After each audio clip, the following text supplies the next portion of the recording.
Yo vengo del Cerro de la Muerte. Vengo de este lugar que se llama Caminal Juyú, un cerro espiritual que se encuentra en Ciudad de Guatemala.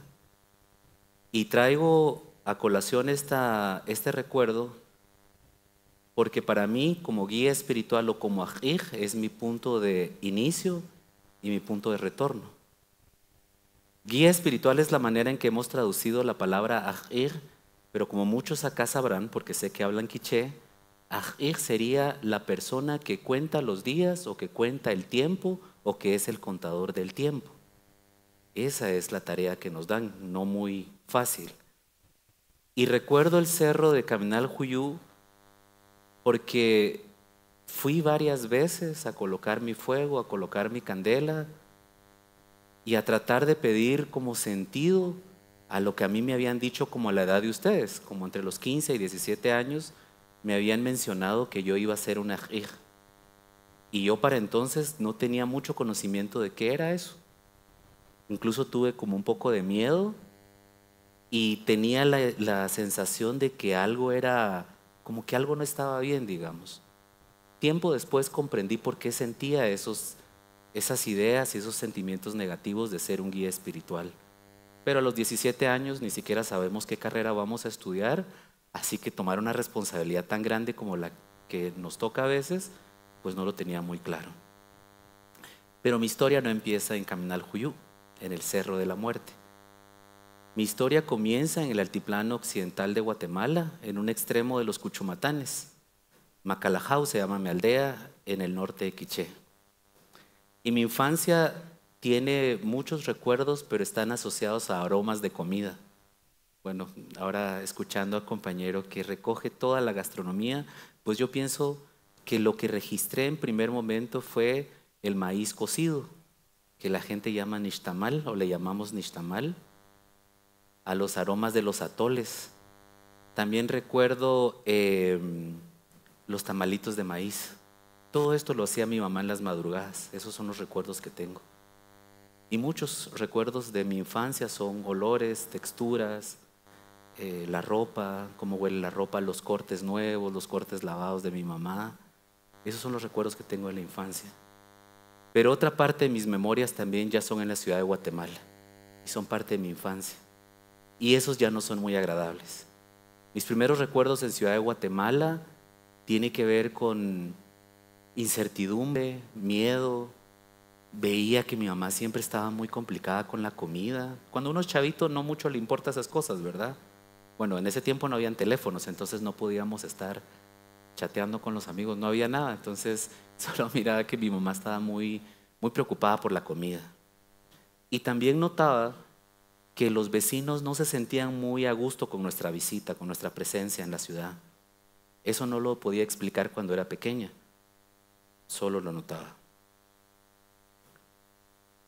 Posteriormente, tuve que darme cuenta que mi familia pertenecía a la población desplazada interna por la guerra, que tuvo que dejar su aldea para poder sobrevivir.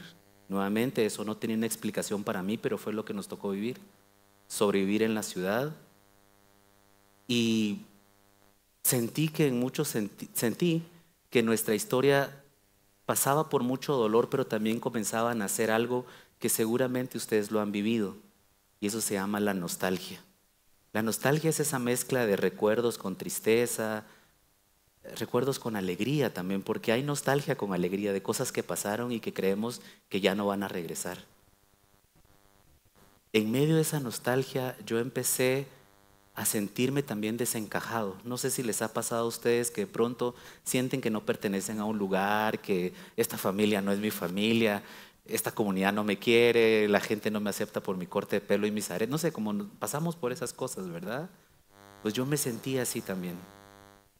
E incluso recuerdo que cuando yo era niño, porque aunque no lo crean, era muy pilas cuando era pequeño, lograba identificar que la gente se burlaba mucho de mi mamá cuando hablaba quiché. Quiché es mi idioma originario.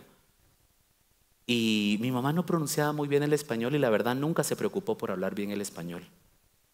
Entonces, y bueno, tampoco le gustaba mucho hablar. Creo que soy como su antítesis, soy lo contrario de ella porque digamos que a mí me gusta hablar, nada más que me asusta, así como ahorita, ver a mucha gente y tal, pero mi mamá tenía una forma de ser que notaba que no le afectaba, pero la gente se burlaba de ellos, de ella. Y cuando yo dialogaba con mi mamá, notaba también que mis amigos hacían chistes y tal. Y debo admitir, no con bueno, quizás con un poco de pena ahora, no con vergüenza, pero con cierta pena, que en algún momento de mi infancia yo deseé no ser indígena. Lo pensé, yo quisiera, si pudiera elegir sería otra cosa. Un pez, no, sería otra cosa. No sería indígena. Y tiempo después me di cuenta que esa vergüenza no era una vergüenza mía, pues, sino que era el reflejo de un sistema que nos ha discriminado por mucho tiempo y que nos hace a las personas sentir vergüenza de lo que somos, de nuestros orígenes, sea cual sea. El origen que tengamos, por alguna razón nos genera vergüenza. Teu, Cantihuaj, Quimpena, Cantichomaj son las palabras que yo recuerdo de mi infancia. Teu le decimos al frío, ¿verdad? Quina teu. Quimpena decimos cuando nos vamos a retirar de un lugar. Una suerte de despedida, pero en quiché no hay despedidas. En realidad el idioma quiché no tiene una forma de despedirse, dice que siempre nos vamos a seguir viendo. Cantichomaj, yo siempre te pienso. Y Cantihuaj, creo que es la que la mayoría se sabe, te quiero, ¿verdad? Mi mamá nunca dejó de hablarme en quiché. Siempre me habló y eso ahora comprendo que en esa forma en que me educó me transmitió también la cultura de ella, su historia, sus costumbres, su infancia. Me transmitió también cómo era la dinámica de la vida comunitaria antes de la violencia. Y hoy pienso yo que esa es la raíz que me sostiene para ver al pasado. Siempre nos dicen que miremos al futuro, pero creo que hay que voltear a ver al pasado. Ahí podemos encontrar respuestas. Yo no sé si a ustedes les ha pasado, pero seguramente tienen historias, aunque son muy chavitos y muy chavitas, seguramente tienen recuerdos que les da tristeza.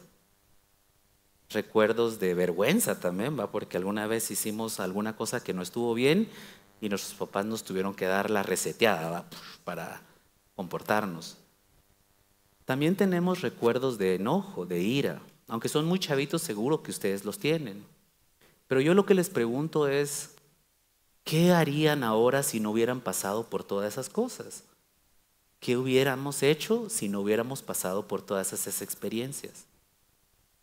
Y más bien lo que les quiero preguntar ahora es, ¿qué vamos a hacer con todo lo que hemos vivido? ¿Hacia dónde vamos a dirigir nuestra energía para encontrar nuestro camino y nuestro aporte a esta realidad que estamos viviendo? Como les dije, yo a los 30 años empecé mi camino espiritual. Eso fue hace un tiempo ya, no crean que ahora tengo 30, ya fue hace una década, vamos a decir. Y ese viaje, esa formación no fue muy liviana. Tuve contradicciones, resistencias, no podía encontrar cuál era el sentido de mi camino espiritual y me resistí por mucho tiempo. Hoy yo les puedo decir a ustedes que ser hijo guía espiritual no es un título, es un servicio que consiste principalmente en escuchar a la gente, en escuchar al mundo, en escuchar al cuerpo, en escuchar a la naturaleza. Porque sí, nosotros despertamos a los espíritus. Llamamos a los espíritus de la enfermedad, llamamos al espíritu de la sanación, despertamos el espíritu de la gente. Porque para el mundo maya, las personas tenemos cuerpo, pero también tenemos espíritu. Tenemos un nahual y a veces hay que despertarlo porque anda perdido y no encuentra su camino y por eso nosotras andamos un poco rebotando en nuestras relaciones, en nuestra vida, con nuestras parejas, no encontramos ese sentido. Yo lo único que puedo decirles es que no le tengan miedo a los recuerdos y no le tengan miedo a la memoria. Puede que ahí en todo lo que hemos vivido vamos a encontrar lo que somos y lo que tenemos que hacer de aquí en adelante. Puede ser que en esa memoria también encontremos nuestra historia, como lo hice yo. En mi camino, en mis recuerdos, en la memoria y en la tristeza, yo encontré mi idioma, encontré mi comunidad y encontré mi destino. A veces la memoria y los recuerdos nos duelen, pero yo creo profundamente en que también los recuerdos nos sirven para imaginarnos el futuro. Y yo espero que en ese futuro esos recuerdos ya no nos duelan, sino nos sostengan. Muchas gracias.